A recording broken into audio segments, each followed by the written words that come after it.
Bonjour à tous, bienvenue dans cette nouvelle vidéo du lundi, c'est David. Enfin lundi, on est mardi. Désolé, hier j'avais une extinction de voix, donc voilà, un peu compliqué pour faire la vidéo. Voilà, et ça nous a permis d'avoir une petite journée de lundi très sympathique avec le Bitcoin qui a repris les couleurs. Donc on va voir ça tout de suite. Évidemment, on a la hype du halving, hein.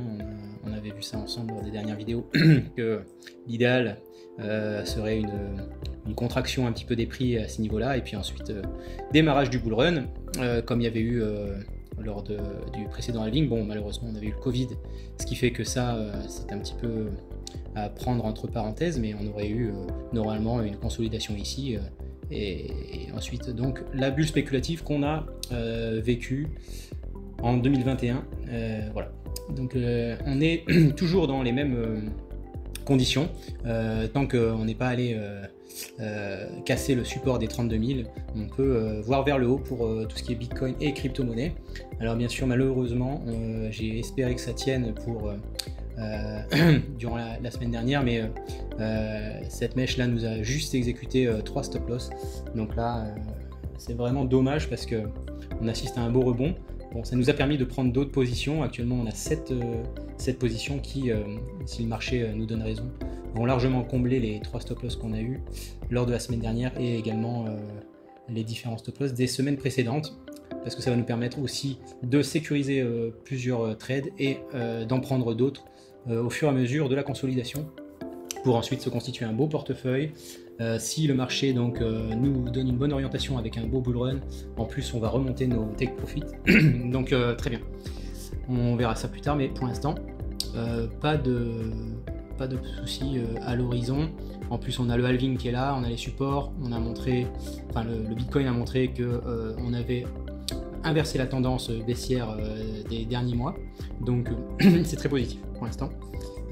Voilà, donc pour le Bitcoin, ok, on va basculer sur l'USDT. Donc toutes les dominances vont nous donner raison aussi, puisque donc l'USDT est allé parfaitement retester la résistance, a breaké ensuite le petit support qu'il y avait, et tant mieux. Ça aurait été un petit peu délicat que la dominance de l'USDT traîne entre ces deux bornes. Donc là elle est revenue carrément casser brutalement son support. L'idée c'est qu'elle vienne faire pareil avec ce fameux support des 5,50 qui a résisté pendant des semaines, et voilà, et puis ensuite aller chercher plus bas, voire le plus profond possible pour nous. Pour la dominance de l'USDT, on s'en portera que mieux. Donc voilà. Et là on est sur une correction en A, B, C. Donc si on pouvait avoir D et E ensuite, en 5 vagues, ça serait génial. Et ce qui serait logique, hein, d'ailleurs. Pour les dominances du Bitcoin, eh bien, on travaille toujours autour donc, de la résistance historique du Bitcoin. Alors, il est fort probable qu'en traînant un peu là, on risque de le casser. À ce moment-là, on sera très bien avec notre trade du Bitcoin, qui va sûrement aller chercher beaucoup plus haut si nous cassons la dominance, cette résistance oblique. Et ensuite, les altes suivront, puisque donc, maintenant vous connaissez, quand il y a un breakout, donc ça monte assez rapidement. Donc le Bitcoin devrait aller chercher, si ça casse la résistance autour des 57, et puis par extension on peut aller chercher les 62, et ensuite revenir tester cette résistance devenue support. Et donc en retestant, on aurait donc les altes, la dominance des altes qui prendrait les liquidités. Vous allez voir, les dominances des altes c'est parfait aussi. On est sur le support qui a tenu. Bon, alors c'est donc là que les 3 trades se sont fait les 3 stop loss des trades se sont fait exécuter. Heureusement il y en a quelques-uns qui ont tenu et on a pu rentrer sur les prix d'entrée 1, 2, 3. Mais voilà, donc là c'est un petit peu dommage, mais c'est comme ça, c'est le trading, il faut passer à autre chose, et l'avenir nous dira si c'était quelque chose de... Enfin, si c'était pas grand chose, et vu qu'on est en position, on peut espérer récupérer tout ça.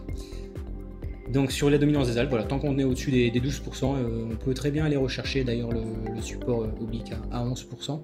La dominance n'a pas trop... Enfin, on peut avoir un maintien des prix avec la dominance qui baisse, hein. Si le Bitcoin pousse fort et casse sa résistance, on aura sûrement une montée du prix à la fois du Bitcoin et un petit peu des altes, mais la dominance des altes va sûrement chuter, et donc ça va être la période où il faut mieux être en full Bitcoin que dans tout le reste. Donc c'est déjà arrivé et ça arrivera encore. Voilà. Donc sur les dominances des alts, tant qu'on est au-dessus des 12, bien, et ensuite si ça casse et qu'on vient aller chercher en dessous des 12, on ira chercher le support à 11%, logiquement. Voilà pour la dominance des alts. On va faire un tour dans les total market cap. Donc là aussi, on est allé chercher le support qu'on a testé plusieurs fois, qui a tenu à nouveau. Donc là, c'est très positif. Hein. Breakout, retest du support, breakout, test du support, on continue. Allez, donc voilà. Pour l'instant, c'est très positif pour l'ensemble du marché des cryptos, puisque c'est le total market cap quand même, c'est pas anodin. Donc voilà. Et il y a toujours la probabilité qu'on ait, évidemment, on a une vague haussière, ensuite une vague de correction.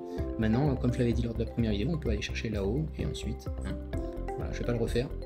Je vais rester là-dessus pour l'instant, et on verra ce que le marché va nous dire dans les prochaines semaines, puisqu'avec le halving, ça va bouger. Et on va terminer par le total market cap en excluant les plus grosses capitalisations. Et bien pareil, vous voyez, vraiment là c'est la figure parfaite, hein. Le support parfait, on a tenu plusieurs fois. Maintenant, ok, on va resserrer peut-être encore quelques jours, quelques semaines pour ensuite aller chercher plus haut. Ça serait l'idéal. Vous voyez, breakout, retest, et on continue. Voilà. Donc là c'est très bon aussi. Voilà, donc pour l'instant, pas d'inquiétude, on est bien positionné dans le marché des cryptos. Voilà, ce que je vois là, c'est que pour le portefeuille CryptoRocket, on a fait des achats au bon moment dans cette période-là. Et donc, si le marché continue son ascension, eh bien, ça va nous donner des bons gains.